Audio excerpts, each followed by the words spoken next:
So all the cutting is done. Just run out of time for getting this fit quite close enough. Went round and round in circles with how I was going to do this, and then went with quite a simple solution in the end. And I can always put extra reinforcing plates in later on. That joint was a real fiddle. The front just butts up against it for the moment, and I can put beefy triangles in and saddle plates and things in later on. The top here went quite smoothly, and when it's all tight, again that goes all the way through. Haven't got the plate yet. Things like this line, I can weld it and then cut it back after. It's been a day of having to commit to exact alignment of things.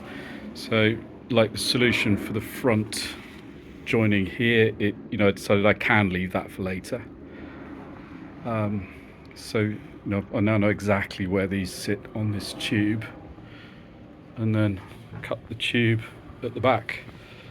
So it's now all metal and one tiny bit of fitting and then welding, so almost the end of this stage.